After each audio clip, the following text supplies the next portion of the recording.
A man who made $40,000 last year is wealthier than a man who made $400,000. I know that sounds broken. It isn't. Stay with me because by the end of this, you'll understand why some people can lose everything twice and still die rich, while others can win the lottery and die broke completely, penniless, humiliated.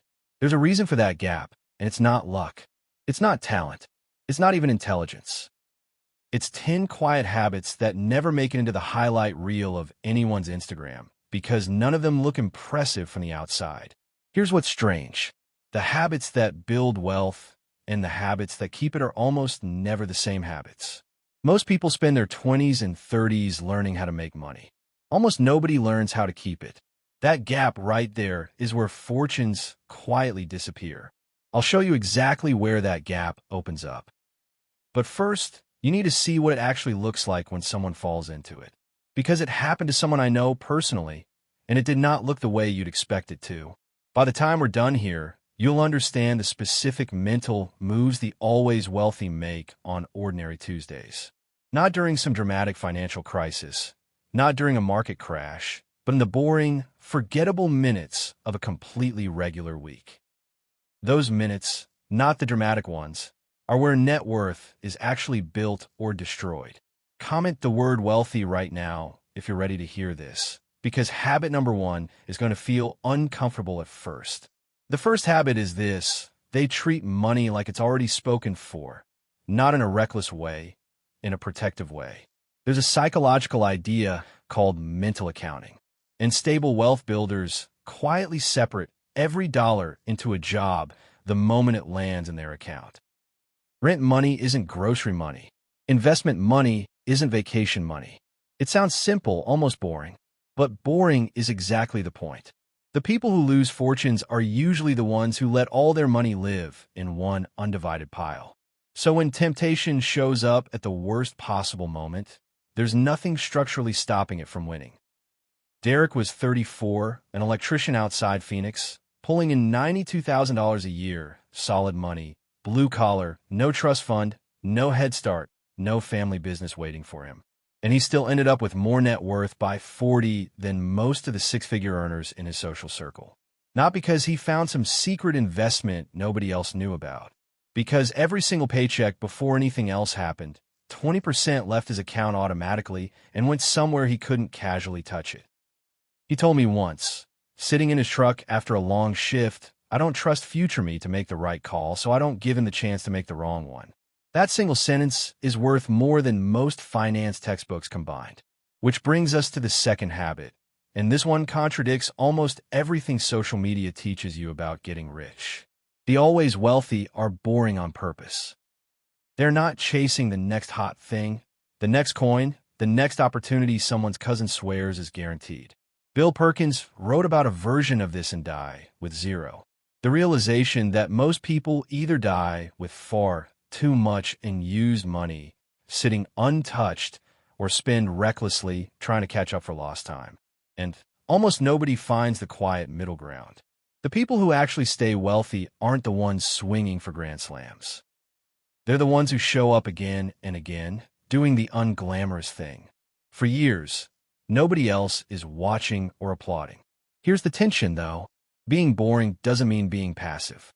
And that's habit 3, the one people misunderstand the most. Staying wealthy requires active protection, not passive hope that things work out. Think about a small shopkeeper who runs a modest corner store, the kind you'd walk past without a second glance. That shopkeeper doesn't check the news for the next big opportunity every morning.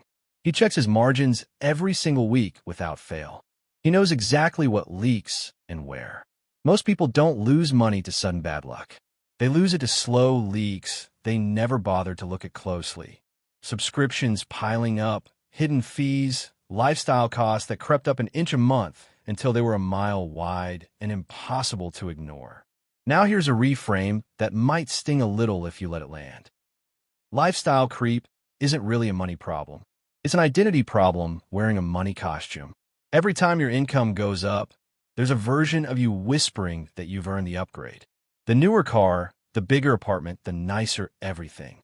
The version of yourself other people will notice and admire. The people who stay wealthy learn to notice that whisper and simply not answer it right away. Not never, just not immediately.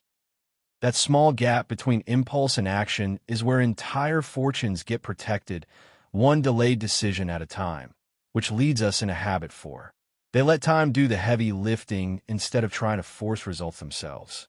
There's an old finding, often traced back to research on compound growth, that a dollar invested at 25 will nearly double the outcome of the same dollar invested at 35, even with identical returns and identical effort.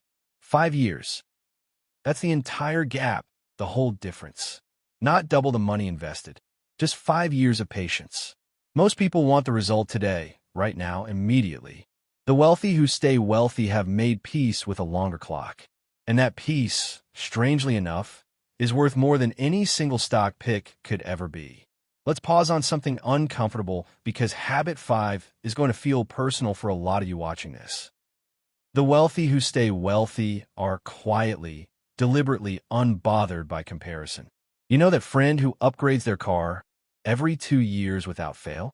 Or that cousin who posts the vacation photos right when rent is somehow due again? The people who keep their money long-term have simply opted out of that entire game a long time ago. Not because they don't feel the pull. They do. Everyone does. It's human nature. But because they've decided that looking rich and staying rich are two completely different games with two completely different rulebooks. And you cannot win both of them at the same time, no matter how badly you want to. Habit 6 is quieter than all the others. And it's the one nobody talks about on finance podcasts. They ask for help before they need it, not after. Most people wait until the crisis to call an accountant, a mentor, a financially smarter friend. The always wealthy build that relationship years before disaster. So when the storm actually comes, they're not scrambling to find someone to trust. They already know exactly who to call, and that person already knows their whole situation. That single relationship, built early and maintained quietly, has saved more fortunes than any single investment ever has. There's a seventh habit hiding underneath all of these, and it's the one that surprised me the most when I first noticed it.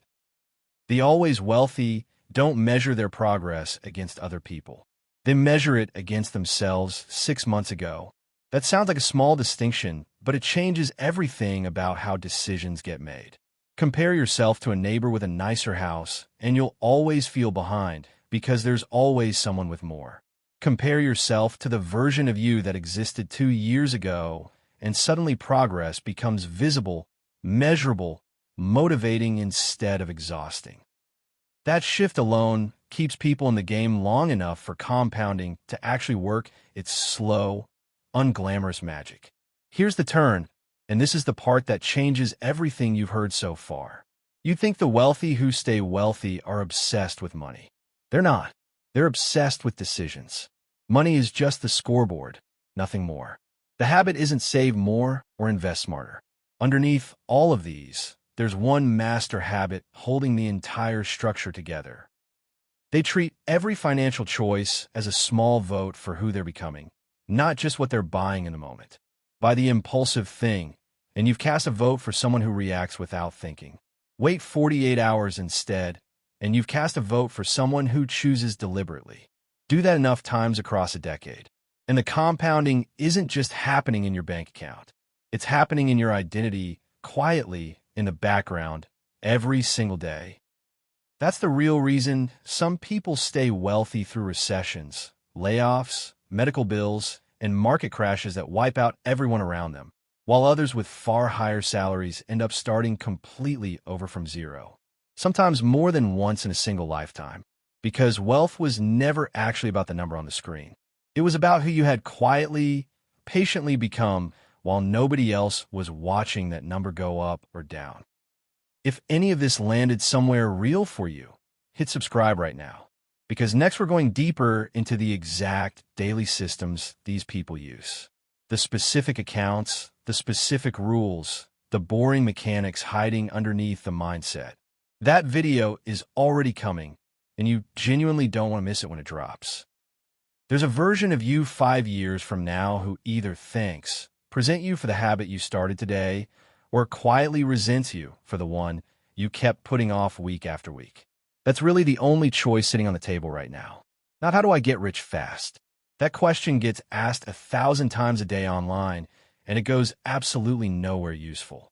The better question, the one that actually changes a life, is far quieter than that. It's simply this. What small, boring thing can I do today that future me will be genuinely grateful for? Start there. That's it. That's the whole secret. And it was never really a secret at all, just a habit nobody bothered to advertise. If this hit home, even a little, subscribe and let me know in the comments which habit you're starting first. And stay close, because we're just getting started on this journey together.